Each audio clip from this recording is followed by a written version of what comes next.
¿Te sorprende que Xavi haya mantenido esta postura ayer en la conferencia de prensa y en estos últimos días, desde su publicación en Instagram, Chelis? Hombre, me sorprende. ¿Tú te hubieras mantenido igual de frío? No, te puedo explicar por qué. Porque él todavía es afortunado en que le dan esa conferencia de prensa. Y normalmente el día que entras te ponen la alfombra roja y el día que te corren te avientan un jitomatazo. Eso es lo normal en los técnicos. Lo que le pasa al señor Aguirre hoy no es normal. Vamos a ver el contraste No de es eso, lo normal. vamos a platicar un poco más adelante. Ayer Javier Aguirre dio también su última conferencia de prensa como técnico del Mallorca. Le aplaudieron, Sí, por eso. se levantaron a Eso aplaudir. es anormal. Eso es anormal que suceda dentro del medio. Lo que pasa es que el pez muere por la boca. Y yo creo que lo que fastidia todo es cuando habla de las circunstancias del equipo que tal. Y eso va directamente al dueño, que no ha sabido administrar o llevar el timón de un equipo con problemas económicos. Ahí le pegó directo ahí. Y que lo entendió Laporta como una especie de traición porque días antes de aquel acto de honestidad previo al juego contra el Almería, Xavi le habría dicho a Laporta que tenían una plantilla lo suficientemente competitiva para encarar la próxima temporada. Después dijo otra cosa en conferencia de prensa. Barak, ¿esperabas que Xavi de alguna manera rompiera o te esperabas a este Xavi mesurado? ¿Crees que hace bien en irse así sin hacer demasiado escándalo? Creo que hace bien. No te puedo decir qué esperaba porque es impredecible Xavi en conferencias de prensa. Es capaz de lo malo y de lo peor. Y no tenía unas expectativas muy claras pero me parece natural, es decir, no me sorprende para nada. Porque habrá tiempo, mucho tiempo, ¿no? Seguro entrevistarán a Xavi muchas veces y conforme pase el tiempo y haya cuentas pendientes, facturas que pasar, Xavi será más honesto, ¿no? Y dirá cosas que son obvias además, ¿no? Que creo que ni siquiera hay que juzgar él mismo. Ahí quedan y el imaginario público, cada uno puede sacar conclusiones de lo que pasó. Mi conclusión, claramente, es que Laporta no quería un técnico. Por más que llorara cuando ratifica a Xavi 2 semanas antes de decirle que se va, lo que quería, lo que realmente pretende, es un cómplice de su demagogia. Que le diga sí, señor. Y que no solamente a él, sino que al barcelonismo diga cosas que no son ciertas, que oculte que el Barcelona económicamente está como está. Que Xavi hizo y no dijo, diga que el Barcelona no está como hace 20 años. ¿Cómo? Que Xavi hizo y dijo buena parte de la temporada. O sea, lo raro de Xavi es que se haya desmarcado de ese discurso de Laporta cuando básicamente lo respaldó durante 2 años. Exacto. Durante 2 años y medio, Xavi fue laportista, fue presidencialista, fue chambista, y cuando se sintió fuerte, midió mal, ¿no? Y yo lo aplaudí, también me di mal.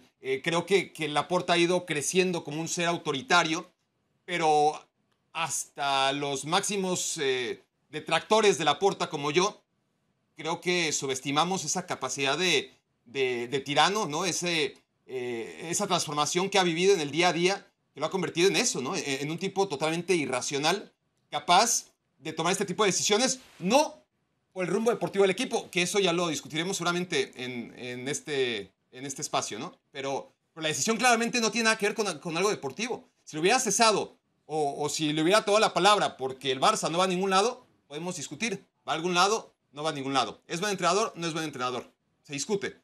Pero se va por lo que dijo. Y no dijo ninguna mentira.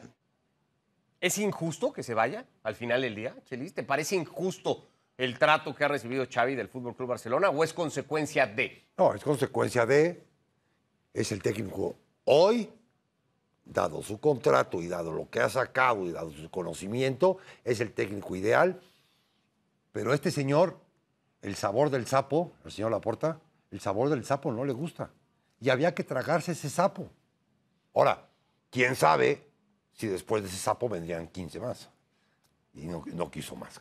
Queda muy devaluada la imagen de Xavi Hernández. No solo como entrenador, ya veremos algunos números. Es, por ejemplo, el técnico español con mayor número de derrotas al frente del Fútbol Club Barcelona.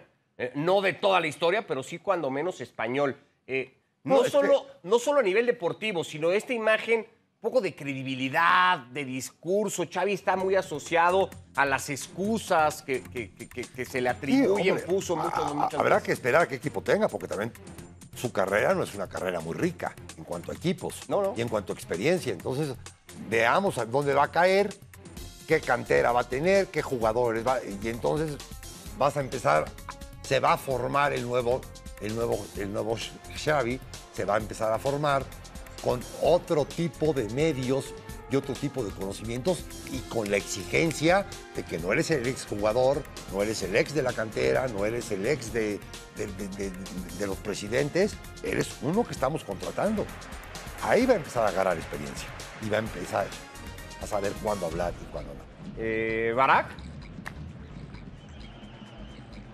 A mí me cuesta trabajo ver a Xavi en otro lugar, ¿no? Si la pregunta es si es injusto, no, eso ya lo discutiremos seguro, pero no es un tema de injusticia, sino que fue irracional a todas luces. Ahora, me cuesta trabajo ver a Xavi dirigiendo a cualquier equipo que no sea en la Liga de Arabia Saudita, de regreso en la de Qatar, en la de Japón, en la Liga MX, en la MLS, en la Liga Turca, con el Galatasaray, con el Fenerbahce, con el Beşiktaş, porque lo ven en la Premier League, yo no lo veo en la Premier League, honestamente. Pero por capacidad. Lo ven en la Serie A, por lo que acabas de decir, porque no tiene demasiada credibilidad ahora mismo. Su proyecto deportivo en el Barcelona, más allá de haber salido campeón, que alguno y el que apueste por él, pues seguramente lo presentará como eso, como el tipo que hizo campeón al Barcelona en la temporada 22-23.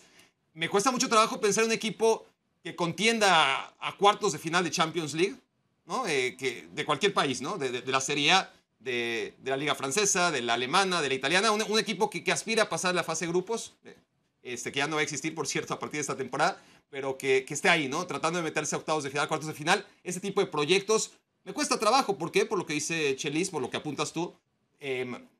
Toda la credibilidad que ganó como futbolista la perdió muy pronto. En el Barcelona, en un Barcelona que sabíamos que era una apuesta muy arriesgada, porque el Barcelona, manteniendo los colores, el escudo y la historia, pues le llegó a Xavi en un momento criminal, horrible, ¿no? Institucional y económicamente hablando. 15 futbolistas debutados por Xavi Hernández de la Masía, que sigue siendo pues esa bandera del Barcelona, ese orgullo del Fútbol Club Barcelona. 15 futbolistas, y de hecho de esto podemos hablar por lo menos de 2 que apuntan altísimo, Chelis. Esto es un mérito de Xavi, lo vamos a recordar por esto. No, es un mérito de todos los que lo forman. Koeman echó mano de Pedri y de Gavi, los consolidó en el primer equipo y hay pocos que se acuerden Sí, de ese mérito. pero también tenía jugadores de otra calidad. Él no los tenía. Y entonces... Pero sí. tenía mejores futbolistas Xavi que Koeman. A Xavi le trajeron a Lewandowski. De hecho, Koeman dijo eso, ¿no? Ya hubiera querido yo que me trajeran a Gundogan, a Lewandowski. Con Koeman no hubo. Bueno, es discutible y te doy la razón. Al final de cuentas había que sacarlos y tenía que ser su bandera. Su justificante de lo que estoy jugando y con los que estoy jugando, acá está porque yo fui uno de ellos. Para mí hizo bien. Vaya, la verdad, hizo bien en sacarlos y con un corto plazo, quizás hasta mediano, van a triunfar estos muchachos. O sea, va a abaratar la economía del Barcelona. Y ahí... De la mano de Xavi.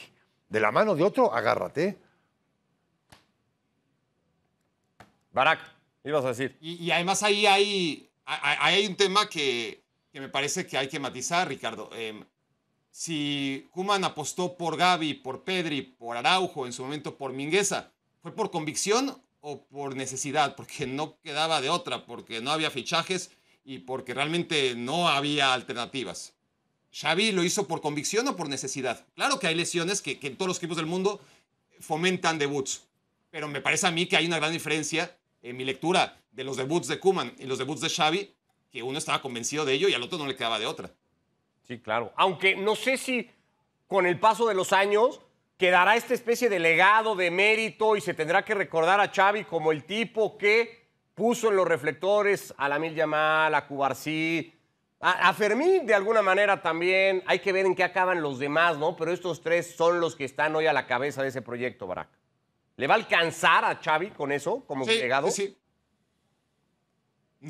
No debería, porque, por ejemplo, si hablamos de Louis van Gaal, ¿no? En el Barça tuvo luces y sombras, luces mucho más resplandecientes que la luz que dejó Xavi. Ganó 2 ligas, pero también tuvo una etapa horrible y deportivamente el equipo no jugaba como quería el barcelonista y regresó y le fue fatal, en fin.